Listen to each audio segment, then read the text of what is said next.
Hello everyone and welcome back to FilmBook Review, an official YouTube channel of FilmBook. Featured in Google News, IMDb's news desk, and a member of the Critics' Choice Association, FilmBook is an entertainment industry news website that reports on the film and television show industries in the United States and across the world. Today on FilmBook Review, I will be reviewing the 2023 film Haunted Mansion. Haunted Mansion is directed Justin Simien, written by Katie Dippold, and stars Lakeith Stanfield, Rosario Dawson, Owen Wilson, Tiffany Haddish, and Danny DeVito. This is a Haunted Mansion movie review and there will be spoilers. If you like our movie reviews, please like this film review for Haunted Mansion, as that helps us out with YouTube's algorithm, and consider subscribing.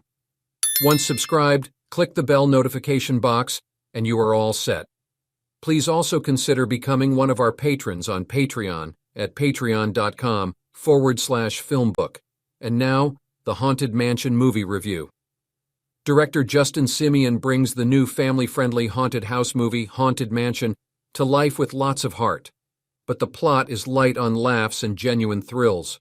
The movie has an abundance of sappy sentimentality and jokes which fall flatter than was expected, but there's still some overall fun to be had thanks to the inspired casting of the new picture, which showcases nice turns from Lakeith Stanfield and Rosario Dawson, and to a lesser extent, funny men Owen Wilson and Danny DeVito. Surprisingly, Tiffany Haddish and Jamie Lee Curtis are just adequate here, but their roles were not as fleshed out as they could have been. While the pacing of the new picture is off, and there is an abundance of talky scenes throughout, it may appeal to less discriminating moviegoers. Early on, we meet Ben Mathias, a tour guide who is informed by Father Kent that a woman named Gabby is offering cash money for help, trying to learn more about the ghosts that occupy the mansion Gabby has moved into with her young son, Travis. Ben isn't the most friendly guy lately because of the loss of the love of his life, Alyssa. He needs the money, though, and has expertise in the subject in which Gabby needs his help. This film opens with Gabby recognizing that her home is indeed haunted as she tries to give Travis a better life following the passing of his dad.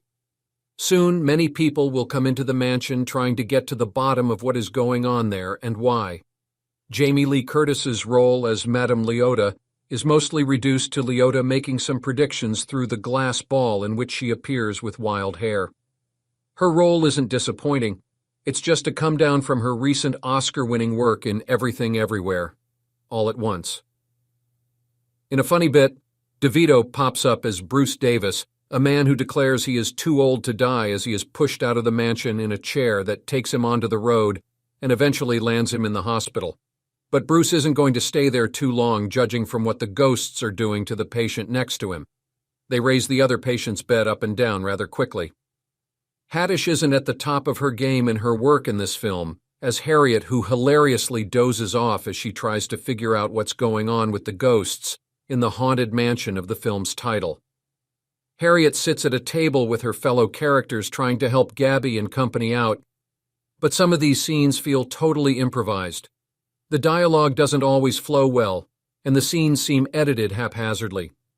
Stanfield is a fine, charismatic actor whose character creates some real chemistry with Dawson's Gabby throughout the film. Ben even bonds with Travis, as well as the three may just have what it takes to become a family. Just maybe.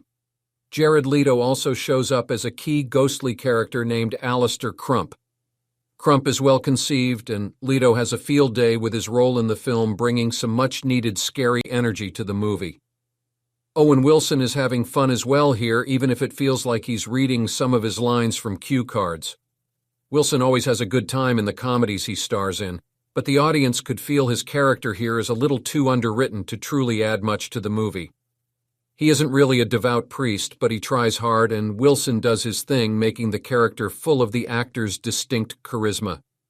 There are some scenes towards the end which feel like a Disney theme park ride, like the one this film is based on. As characters explore paths and passageways, the house traps the characters in puzzle-like scenarios that are entertaining to watch. When a ghost takes the form of Travis's dad, Ben must save the day and prove that he can be the stand-in for Travis's no-longer-alive father. Haunted Mansion tries too hard. It wants to please adults and children equally, but will end up appealing more to adults with its more mature than expected humor. Some scenes are probably too scary for kids, while others will end up boring young viewers altogether. In the end, Dawson and Stanfield's likable characters are enough to make Haunted Mansion appealing for the everyday moviegoer. But even Eddie Murphy's less than stellar approach in 2003's The Haunted Mansion was a bit more inspired. Stay put, as the credits of the new film roll, for a bit of a musical montage that will have some genuine appeal to those who make it to the end of the movie. Kids might not make it to that point due to the many sluggish passages early in the picture. And that brings us to the conclusion of this Haunted Mansion movie review. I would love to hear your thoughts on it below in the comments section.